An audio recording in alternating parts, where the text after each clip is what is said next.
if you call yourself a pragmatist philosopher, Yeah. what do you mean? Pragmatists say we should stop thinking in Greek terms, not think of in terms of a distinction between appearance and reality, or between mind and body, or between intellect and sense, but think of ourselves in the wake of Darwin as what Nietzsche called clever animals who find cleverer and cleverer ways of talking about what's going on and clever ways of dealing with what's going on, but never do anything like, penetrating beyond the world of the senses, or penetrating beyond appearance to reality, or ascending from the body to the mind, or anything of that sort. And much of pragmatism is just the same kind of criticism as you get in Heidegger's criticism of what he called the ontotheological tradition. I think it was unfortunate that pragmatism became thought of as a theory or definition of truth. I think it would have been better if the pragmatists had said, we can tell you about justification, but we can't tell you about truth. There's nothing to be said about it. That is, we know how we justify beliefs. We know that the adjective true is the word we apply to the beliefs that we've justified. We know that a belief can be true without being justified. That's about all we know about truth. And justification is relative to an audience and to a range of truth candidates. Truth isn't relative to anything. Just because it isn't relative to anything, there's nothing to be said about it. And truth with a capital T is sort of like God. There's not much you can say about God. That's why theologians talk about ineffability. Contemporary pragmatists tend to say the word true is indefinable, but none the worse for that. We know how to use it. We don't have to define it. If you define it in the Nietzschean term, there are no facts, there are only interpretations. Yeah, that gives the general pragmatist idea that no description, or if you like, no interpretation, is closer to reality than any other. Some of them are more useful for some purposes than others, but that's about all you can say.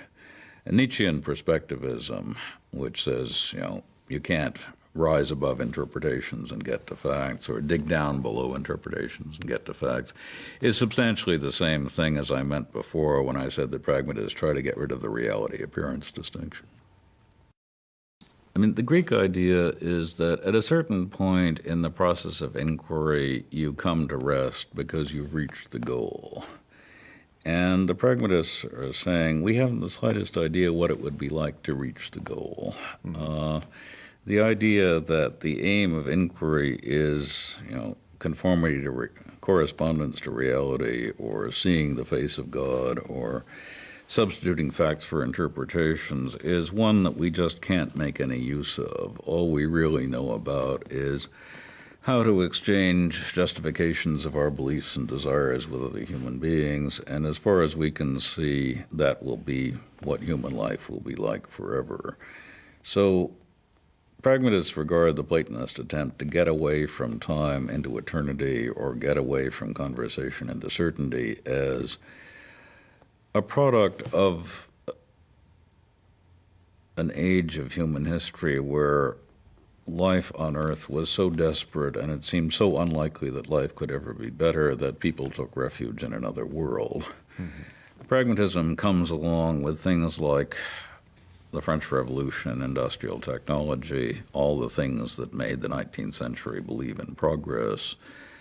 When you think that the aim of life is to make things better for our descendants rather than to reach outside of history and time, it alters your sense of what philosophy is good for.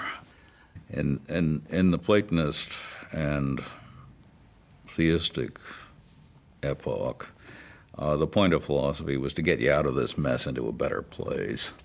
And God, heaven, the realm of Platonic ideas, the contemplative life, something like that.